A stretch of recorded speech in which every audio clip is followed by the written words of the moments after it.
Obrigado, irmão. Eu que digo que essa igreja realmente é um presente nas nossas vidas. De um ano para cá, minha esposa sabe, meu filho sabe, minha família, o quanto essa igreja tem sido um papel importante, o quanto tem sido uma transformação realmente para a gente, uma vivência realmente muito boa, muito em Cristo mesmo. Então é um prazer para mim, uma alegria. Quero agradecer também a todos os presentes. Como o irmão falou, né, uma manhã difícil. Eu tenho o costume de acordar cedo todos os dias para estudar palavra no curso de teologia. Então eu acordo às 6, eu começo a trabalhar às 9, eu tenho 3 horas ali para estudar. E está sendo tão difícil. Eu até mudei aquele label, né, o papelzinho a palavra que aparece no celular quando acorda a gente, acordava como trabalho, né? Eu falei, não, vou mudar, eu coloquei privilégio. Aí eu acordo, olho aquilo, privilégio, eu quero voltar para a cama, eu falo, mas não, eu tenho o privilégio de acordar e estudar a palavra de Deus, é um privilégio. Então até mudei a chamadinha para acordar mais animado no frio. Agradecer especial também a presença da minha esposa, sempre nas aulas de teologia, na escola sabatina, preguei lá na Vila Moraes, preguei na Nova Gerte, sempre presente. Presença da minha mãe aqui, hoje também, uma grande alegria poder vê-los daqui. A presença da minha irmã, toda a família aqui unida. Acho que só faltou meu pai hoje que não pôde vir, mas o Jimmy está lá nos Bravadores, todo mundo, graças a Deus, bem. É realmente uma alegria. Vamos lá, irmãos. Pedi para os irmãos abrirem 1 João, capítulo 1.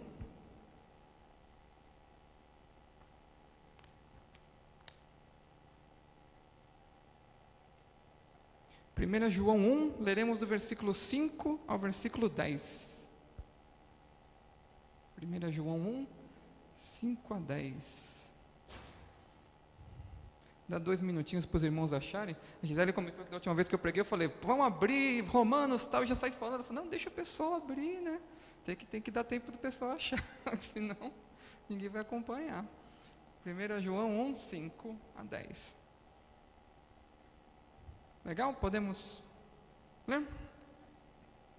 A palavra de Deus nos diz assim: ora, a mensagem que da parte dele temos ouvido e vos anunciamos é esta, que Deus é luz e nele não há treva nenhuma. Se dissermos que mantemos comunhão com ele e andarmos nas trevas, mentimos e não praticamos a verdade. Se, porém, andarmos na luz, como ele está na luz, mantemos comunhão uns com os outros, e o sangue de Jesus, seu Filho, nos purifica de todo pecado. Se dissermos que não temos pecado nenhum, a nós mesmos nos enganamos, e a verdade não está em nós. Se confessarmos os nossos pecados, ele é fiel e justo para nos perdoar os pecados e nos purificar de toda injustiça. Se dissermos que não temos cometido pecado, fazemo-lo mentiroso, e a sua palavra não está em nós. Oremos, irmãos. Nosso Deus e nosso Pai, sua palavra aqui foi aberta, Senhor, e proclamada. Pedimos a Ti que abra também os nossos corações, que estejamos receptivos ao que o Senhor tem a falar para nós nessa manhã. Que cada coração aqui, Senhor, carregue essa mensagem e que ela venha de Ti e não de mim, que seja a sua voz ouvida, para a glória do Seu nome. Amém. Texto difícil, né, que fala de pecado. Se confessarmos nossos pecados, Ele é fiel e justo, mas também fala, se dissermos que não temos pecado nenhum, a nós mesmos enganamos. Se dissermos que não temos caminhado em pecado, fazemo-lo. Fazemos quem? A Deus, a Cristo? Mentiroso, é o que a mensagem diz aqui. Quem nunca ouviu aquela famosa desculpa, né? Essa é uma mensagem que é válida para examinarmos a nós mesmos, mas também pensando em evangelismo. Quantas vezes vamos falar com alguém e ouvimos aquela história? Ah, mas eu não preciso de Jesus. Eu não preciso de igreja, eu não preciso nada disso. Eu não sou um pecador, eu sou um homem bom, eu sou trabalhador, eu sou honrado, eu sou realmente diferente de tudo que está aí fora, dessa corrupção toda que a gente vê. Eu não faço parte disso, eu acordo cedo, eu trabalho, eu tenho meu emprego, minha família, Eu até ajudo Criança Esperança. Eu não preciso de Jesus, não preciso de igreja. Quem já ouviu isso? Quem nunca, conversando com alguém, não ouviu falar isso, né? Aí a gente gosta de falar, né? Lucas 5,32, né? A gente vai falar que Jesus veio chamar pecadores ao arrependimento.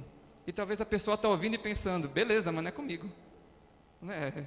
Pecadores, quando ele fala de pecadores ao arrependimento, está falando de ladrões, coletores de impostos, prostitutas, não é comigo. Onde as pessoas têm falhado, irmãos? Muitas vezes, entender o que é pecado.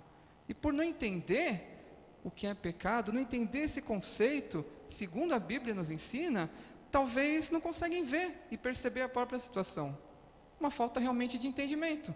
A pessoa consegue dizer, olha, eu não sou pecador. Quando a palavra diz aqui, se dissermos que não temos cometido pecado, fazemo-lo mentiroso. E sua palavra não está em nós. Cabe aqui um parênteses. De fato, quem convence do pecado, quem é? É o Espírito Santo. Não é papel de ninguém aqui convencer ninguém do pecado, conduzir alguém ao arrependimento. Mas isso não nos isenta, irmãos, de olharmos para a palavra e entendermos o que a palavra ensina sobre o pecado, o que a palavra ensina sobre a obra de Jesus em relação ao pecado. Isso não nos isenta, não quer dizer que vamos sair por aí acusando os outros ou tentando convencê-los de alguma coisa, mas nada nos impede de entender o que a palavra ensina, até para examinar as nossas vidas, até para poder passar uma orientação, até para poder agir no evangelismo. É importante conhecermos a fundo esse conceito. E na prática, assim, na boa, quem nunca teve alguma dúvida em relação ao pecado também? Será que isso está bem claro, não só para os de fora, mas para nós também? Quem de fato nunca teve dúvida? 1 Coríntios 11, 28 fala de examinar a si mesmo, né? Examinar com que critério? Examinar com base em quê? É disso que falaremos hoje, um pouquinho do que o Novo Testamento, em especial, ensina sobre pecado. O que o Novo Testamento ensina sobre esse conceito de pecado e o que Jesus fez por nós em relação a esse conceito de pecado? Porque às vezes as pessoas falam, não, Jesus nos salvou do pecado. Sim, mas nos salvou de quê exatamente? Do que a gente está falando?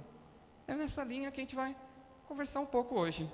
A palavra para pecado, não só em 1 João, onde lemos, mas em todo o Novo Testamento, sempre que a palavra pecado é falada, é um termo grego chamado hamartia. Termo para pecado, no grego do Novo Testamento, hamartia. Essa palavra é muito comum, só em Paulo ela acontece 60 vezes. Só nas cartas de Paulo vai ver 60 vezes lá no original a palavra hamartia. E é interessante porque na Antiguidade, se for examinar escritos do grego clássico, escritos de Aristóteles, Platão, Homero, essa palavra hamartia, ela aparece num outro contexto, num outro conceito, ou talvez um conceito parecido, mas bem menos profundo do que o do Novo Testamento. A palavra hamartia, ela era usada no sentido de errar um alvo. Talvez alguns já tenham ouvido essa história, né? Errar um alvo. Então, existiam as competições na Grécia Antiga, da qual vem as nossas Olimpíadas hoje. Você joga ali a flecha, você errou o alvo, você cometeu um pecado. Depois a palavra foi ganhando uma conotação no sentido de errar o alvo na vida. Você propôs alguma coisa para fazer e você fracassou naquilo. Então você pecou. É um conceito que, de certa forma, pode se aplicar aos propósitos que fazemos em relação a Deus, sim, mas ainda é um conceito pequeno, ainda é um conceito pobre, perto da grandeza que o Novo Testamento, em detalhes, dá essa palavra. O Novo Testamento ele vai, de certa forma, até redefinir essa palavra. Porque quando a gente fala em hamartia, no sentido de errar um alvo, a gente está falando de uma ação, de algo que a gente faz. Já nas cartas de Paulo, já nos evangelhos, o pecado, a hamartia, é colocado não como algo simplesmente que a gente faz, mas como algo que nós somos, como um estado. Diz assim, a questão aqui é que o pecado, ele não é simplesmente um ato específico de fracasso, mas ele é um estado a partir do qual surgem atos de pecado. É isso que a palavra fala para a gente. E tem um outro conceito importante no Novo Testamento, que é a universalidade do pecado. Lemos aqui em 1 João 1,8, né? Lemos do 5 ao 10, o que diz o versículo 8? Se dissermos que não temos pecado nenhum, a nós mesmos nos enganamos. Então ele está falando de uma forma universal. Qual outra forma universal é falada? Romanos 3:23, né? Todos pecaram e carecem da glória de Deus. Então, não é levado o conceito no Novo Testamento só de uma questão de errar o erro, errar o alvo, um fracasso. Não, é colocado aqui de uma forma mais universal, mais abrangente. É colocado numa questão de um estado. E o Novo Testamento vai além. O Novo Testamento diz que o homem, ele coloca o homem numa condição muito mais grave em relação a essa palavra hamartia. Coloca o homem no seguinte estado, como se o homem está sob o pecado. Vários termos, não precisamos abrir todos, mas depois os irmãos podem pesquisar. Gálatas 3:22, Romanos 3:9, em várias passagens é usado o termo sob o pecado. Essa palavrinha sob é a mesma coisa que dizer assim, aquele menor está sob o cuidado dos seus pais. É a mesma palavra, hipo no grego, a mesma palavra. Se a gente for falar que um exército está sob as ordens do seu comandante, mesma palavrinha, onde em Gálatas 3:22, Romanos 3:9 vai falar, o homem está sob o pecado, sob o domínio do pecado. Nota em Romanos 7:17, ele fala um pouco mais, fala que o pecado habita o homem.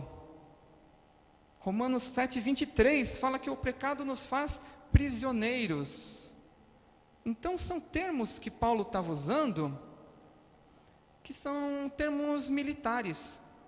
Quando fala em habita, prisioneiro, ele está usando toda uma linguagem militar para falar como um país que invadiu o outro e fez prisioneiros de guerra. São os mesmos termos. Então até aqui que a gente viu que no Novo Testamento o pecado é colocado como um estado e não simplesmente como um ato falho. No Novo Testamento o pecado é colocado como algo que estamos sob ele, logicamente aqueles que não entregaram a sua vida para Jesus, aqueles que não estão debaixo da graça, debaixo dessa mensagem, estão sob o domínio do pecado. E também diz mais, diz que o pecado habita e faz prisioneiros, como prisioneiros de guerra. O que na antiguidade acontecia quando um país invadia o outro e fazia prisioneiro? O que eles faziam com aqueles prisioneiros? Escravizava, né? Escravizava. No mundo antigo, quando a gente vê a palavra escravo, não era relacionado a uma etnia, não era relacionado à escravatura que a gente viu aqui no Brasil, infelizmente, alguns séculos atrás, mas escravos, quando a gente vê no mundo bíblico, era alguém que foi entregue por dívidas, ou alguém que foi entregue por despojo de uma guerra, alguém que foi conquistado e foi feito prisioneiro. Então, Paulo está usando toda uma argumentação em relação ao pecado para dizer que o pecado invade, que o pecado fez a pessoa prisioneira e que a pessoa agora é escravo. E escravo, irmãos, é um termo muito forte. Um escravo, ele tem planos próprios? Um escravo tem vontade própria, ele escolhe o que vai fazer? O escravo é escravo só em certo horário? Ele está à disposição do seu senhor, ele é escravo. Ele faz o que o senhor manda, é uma questão de domínio completo. Então, quando Paulo fala em escravos do pecado, é algo realmente muito forte. Muito forte. O próprio Paulo sente na pele isso. Vemos ele falando em Romanos 7, 19 e 20. Esse pode pôr para a gente ler junto, é interessante. A gente tem uma ideia do que é a escravidão do homem em relação ao pecado. Romanos 7, 19 e 20. Olha lá o que diz. Pois não faço o bem que quero, mas o mal que não quero, este eu pratico. Ora, se eu não faço o que eu quero, já não faço eu, mas o pecado que habita em mim. Muito mais amplo do que errar o alvo na Grécia Antiga. Habita, faz, o pecado que habita em mim faz isso por mim, habita, escraviza. São termos fortes que Paulo está usando. E é importante notarmos, irmãos, que a gente usou bastante exemplo aqui da carta aos Romanos, apesar de ter começado em 1 João. E em que contexto Paulo estava falando isso? Qual o contexto aqui da carta aos Romanos? Ele estava falando em relação também à lei.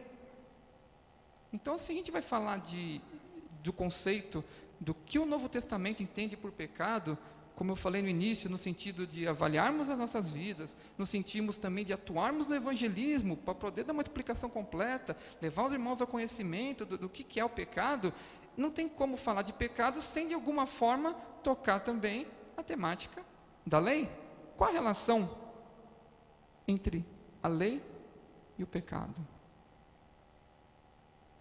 De certa forma, a lei define o pecado. Se existe uma rua, que fosse uma rua, duas mãos, né? Eu posso subir com o carro, posso descer com o carro, então todo mundo vai, sobe, desce, e a partir de determinado dia a prefeitura coloca uma placa que o sentido é único, é só para lá. Agora passou a ser errado vir para cá. O pecado é pecado uma vez que ele está definido. Se eu estou numa estrada, a determinada velocidade, eu não sei, eu estou achando que lá é de 100, a hora que eu olho para lá, opa, é 60, aquela freada segura, tem radar ali na frente. A lei traz o conhecimento do pecado.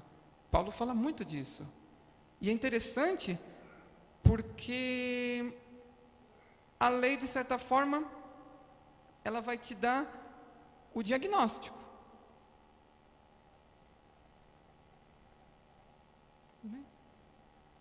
Ela dá o diagnóstico, mas ela não dá o remédio, né? Não dá a cura.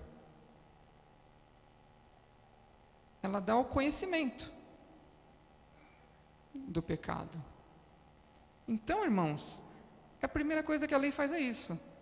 Uma segunda coisa importante que a lei faz, e Paulo diz isso, talvez não fique tão claro, tão observável na forma que a gente lê, mas de certa forma, e talvez de uma forma indireta, a lei e o proibido, de algum modo, talvez inexplicável, ou talvez explicável com base na nossa natureza caída, acaba induzindo ao pecado, de uma forma indireta.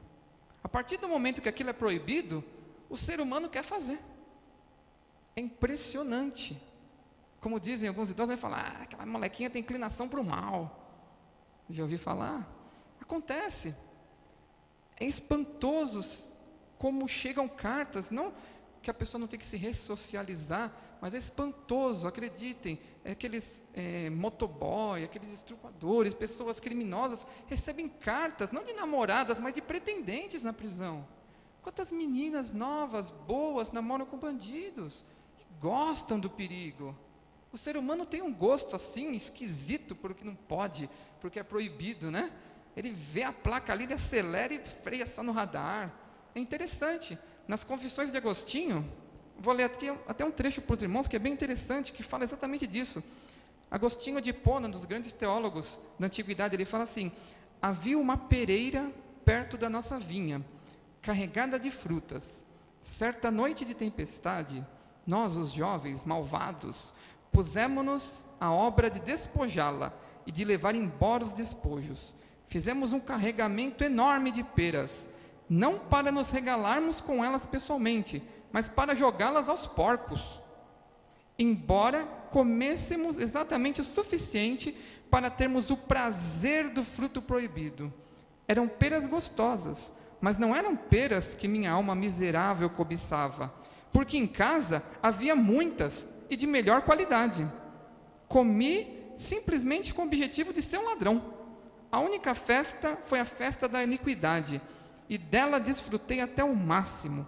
O que eu amava naquele roubo? O prazer de agir contra a lei, a fim de que eu, um prisioneiro das regras, pudesse ter uma liberdade falsificada, mediante a prática impune do que era proibido. Me dava uma sensação de onipotência. Quer dizer, o desejo de furtar aquilo simplesmente devido à proibição. Sejamos sinceros, infelizmente isso acontece. Eu trabalhei numa empresa cheia de regras por 5 anos. Aí um dia eu cheguei numa filial em outro estado e tinha uma porta que você tem que bater o crachá para entrar. Batia o crachá e entrava.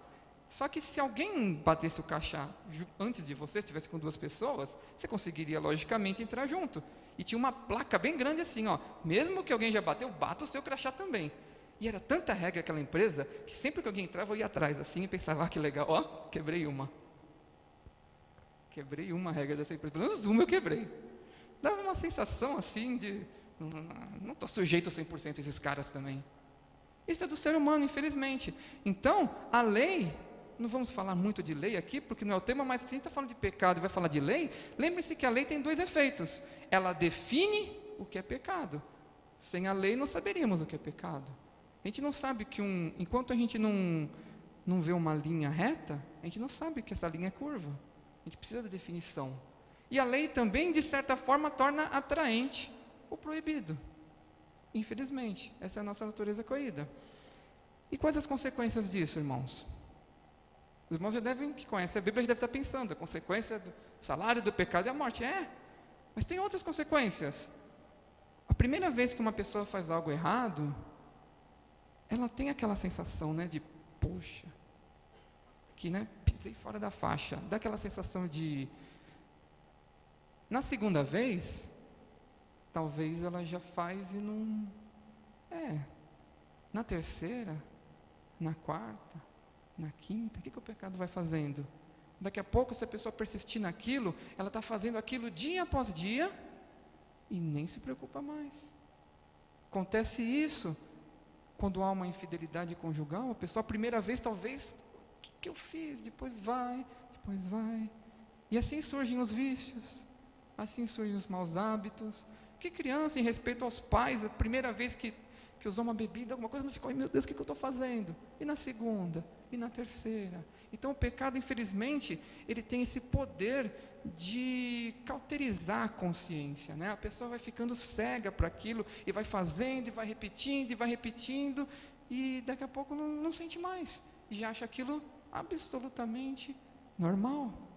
Então, uma das consequências seríssimas do pecado é que ele tem justamente o poder de gerar mais pecados. Problema sério. E a segunda consequência é como os irmãos pensaram, assim que eu falei, consequência, porque leva à morte. O salário do pecado é a morte. Certamente morrerás. Talvez não a morte física imediata, mas morte dos relacionamentos, morte dos sonhos, morte das famílias. Eu vi uma reportagem, foi o ano passado, quando de vez em quando a mídia cria umas coisas esquisitas, assim, mendigo gato, as coisas que eles viam, alguém chamou a atenção. Aí acho que eles tinham sido chamados a atenção por alguém ali na Cracolândia, e a repórter foi fazer uma matéria. E eu lendo aquela matéria, achei curioso, porque ela no caminho para falar com uma pessoa, acho que era uma mulher que tinha sido modelo e que estava lá, e no caminho da matéria veio outra pessoa, abordou a repórter e falou, olha, eu era engenheiro, eu tenho filho, eu tenho esposa, e estou aqui. É morte. Ele pode estar vivo, mas está morto. O pecado conduz à morte. Não dá para brincar, não dá para ficar amansando, achar que não é nada. Não, o pecado é coisa séria. É algo que a gente deve realmente ter muito cuidado. E para entendermos de fato o que é esse pecado, o que para Deus, o que para o Novo Testamento, de alguma forma é pecado, porque às vezes as pessoas perguntam, será que fazer isso é pecado? Eu vi um pastor certa vez falar assim, você está na dúvida? Você está, será que se eu fizer isso? Se você está pensando muito, pode ser que seja. Mas eu vou ser um pouco mais científico e acadêmico aqui, não vamos pensar dessa forma, vamos pensar assim, o que o Novo Testamento, como ele define o pecado? É fácil a gente pegar essa palavrinha que eu falei, Hamart, e ver as outras palavrinhas que estão do lado dela. Sempre que a palavra pecado aparece, que palavras tem do lado? Qual o contexto que isso é falado? Pecado, por exemplo, em Mateus 12:31, é colocado junto com a palavra blasfêmia. Então o que é pecado? Ofensa a Deus, blasfêmia, desprezar os mandamentos de Deus. Mandamentos talvez soa pesado a forma que a gente fala a lei, mas a palavra para lei, se a gente for ver no hebraico, é instrução, é uma bênção, é uma dádiva. Deus, na sua graça, deu uma instrução de como vivermos, e a pessoa despreza aquilo. Então a palavra pecado vem junto com blasfêmia. A palavra pecado aparece muito próxima também, por exemplo, Hebreus 3:13, com apatê. Apatê é a palavra grega que quer dizer enganoso. Pecado é enganoso, ele vai prometer e não vai cumprir. A pessoa vai fazer o proibido, vai para aquela atração pelo que não pode, assim, achando que vai ter uma liberdade, e não tem. A pessoa pega aquela mala de dinheiro, e a Lava Jato está atrás dela agora. Ela acha que vai ter liberdade, ela acha que vai dar tudo certo. Mas quantos ricos não dormem à noite? Quantas pessoas que se entregam a esse desejo, a essa atração pelo que é errado, pelo pecado, pelo proibido, depois conseguem ter paz? Que paz que elas têm depois na vida? Já dizia Epícoro, filósofo antigo, que o proibido não traz felicidade, pois mantém o homem com medo de ser achado. Mantém o homem com medo de ser achado. A pior coisa, fazer algo proibido e ficar sempre se escondendo, né? Ficar aquela coisa assim, né? E se alguém descobrir? Graças a Deus, em Cristo, seguindo as leis do Senhor, podemos deitar e dormir em paz. Podemos não ser enganados pelas promessas do pecado. Pecado também aparece, a palavra hamartia, junto com epitúmia. Epitúmia em grego quer dizer cobiça. Cobiça no sentido não de cobiçar e desejar algo bom, desejar crescimento, mas cobiça no sentido de desejar o que não deve ser desejado.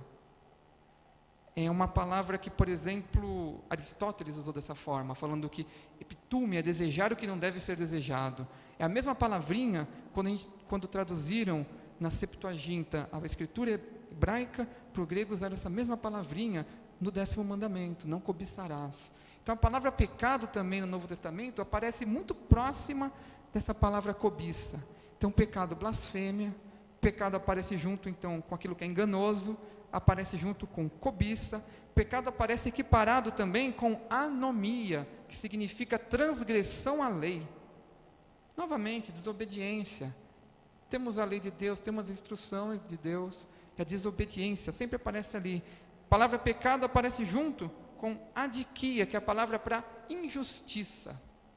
O que é justiça? Para a gente saber o que é injustiça. De uma maneira bem simplista, não dá para a gente ficar filosofando aqui, mas se a gente pensar que justiça é dar a Deus e aos homens o que lhes é devido, dar a César o que é de César, dar a Deus o que é de Deus, amar a Deus acima de tudo, amar o próximo como a ti mesmo. Se isso é justiça, o que é injustiça? É o oposto disso.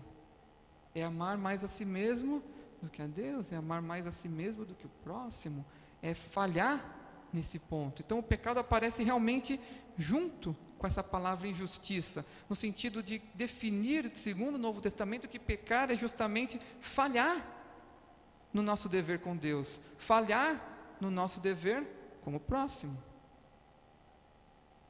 Às vezes, na oração, quantas vezes oramos e falamos, Senhor, me perdoa, por quantas vezes eu falhei em amá-lo? Quantas vezes eu falhei em amar o meu próximo? É isso que o Novo Testamento está ensinando. E a última palavrinha que aparece relacionada a pecado, eu diria a penúltima, porque a última é bem mais interessante. A última que aparece relacionada a pecado é prosopolepsia. Significa acepção de pessoas. Acepção de pessoas também definido como pecado no Novo Testamento. É aquele tratamento, né? Ó, esse aqui é importante, vem cá. Aí aquele lá que a pessoa não dá muita importância, não dá muito valor, trata de uma maneira desigual. Fazer acepção de acordo com status, de acordo com classe, de acordo com interesses. Cada vez mais as pessoas amam as coisas e usam as pessoas, ao invés de amar as pessoas e usar as coisas que devem ser usadas. Essa acepção de pessoas também é definida no Novo Testamento como pecado. Então, a ideia aqui não seria dar uma forma abrangente, completa de definir o que é pecado, mas se a gente olhar essa palavrinha, hamartia, e quais aparecem do lado, são essas as principais palavras. Em todo o Novo Testamento, a palavra pecado sempre aparece relacionada a alguma dessas. E tem uma outra palavrinha que é bem melhor, porque a palavra pecado sempre tem uma que está sempre junto ali, e aparece que a palavra, na verdade, o nome, Jesus. Porque a lei dá o diagnóstico, mas qual é a cura? A palavra pecado também aparece muito próxima da palavra Jesus, em várias passagens. E aqui é o principal. Essa é a mensagem que temos que passar, que podemos passar no evangelismo para as pessoas que talvez não consigam entender o quanto precisam de Jesus, o quanto são pecadoras. A palavra pecado aparece junto com Jesus, por exemplo, em Mateus 1:21, para falar que Jesus é aquele que nos salva do pecado. Lembram do nosso estado pecaminoso que eu falei, aquela linguagem de guerra que Paulo falou, né? A pessoa foi invadida pelo pecado, feita prisioneira pelo pecado, escravizada pelo pecado. E quando a palavra Jesus aparece junto com o pecado, fala: Jesus é aquele que te salva, salvará o seu povo dos seus pecados, é aquele que salva desse status que o ser humano se encontra. Jesus também apaga o pecado. A palavra Jesus, junto com o pecado, vem no sentido de apagar. As tintas da antiguidade não tinham ácido, então você conseguia apagar. Escrevia no papel e depois você conseguia apagar aquela mensagem. Então é o mesmo termo que está usando, apagar, não existir mais. Em várias outras passagens é falado que Jesus nos lava e purifica do pecado. Lembra que eu falei, o pecado leva a mais pecado, a pessoa está ali e vai se afundando e fica aquela vida cheia de mágoas, aquela vida cheia de máculas, aquela vida cheia de marcas por aquele pecado. E Jesus, com o seu sangue, tem o poder do quê? Lavar tudo isso, limpar tudo isso. A pessoa realmente tem uma nova vida, se torna uma nova pessoa. Romanos 4:7 fala que um véu é colocado sobre os nossos pecados. A palavrinha aqui usada também é o contrário de Apocalipse. Apocalipse no sentido de tirar o véu, desrevelar. Aqui quando fala colocar o véu, no Apocalipse está desrevelando os eventos finais para que tenhamos esperança. Aqui ele está falando em relação aos seus pecados, a gente vai colocar um véu. Seus pecados são cobertos, como que por um véu. É o que a palavra nos diz. Ou seja, algo que está coberto é para não mais ser visto. Algo para não ser lembrado. Romanos 4:8. Jesus aparece junto com a palavra pecado para dizer que nossos pecados não nos são imputados. É um termo de contabilidade da época. É um termo contábil. Temos um débito com Deus, não temos meios de pagar esse débito, mas esse débito não nos vai ser imputado. Ele está usando aqui uma linguagem totalmente fiscal para explicar para aquelas pessoas. Hebreus 9:26 é um vocabulário jurídico, cancelamento de pena. Vai estar falando o pecado como algo cancelado. E em diversas outras passagens que não caberia citarmos aqui, a palavra Jesus aparece junto com o pecado para falar o quê? Que Jesus perdoa o pecador. Jesus perdoa o pecador. Jesus não perdoa o pecado, porque o pecado foi pago. O salário do pecado é a morte, Jesus pagou. Então, até o professor Muniz costuma falar muito isso, né?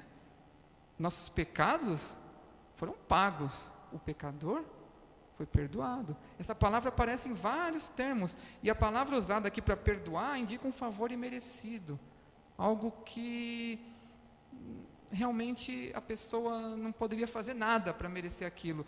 É perdoar no sentido de uma dívida de fato, uma dívida que deve ser cobrada, mas a pessoa abre mão daquela dívida.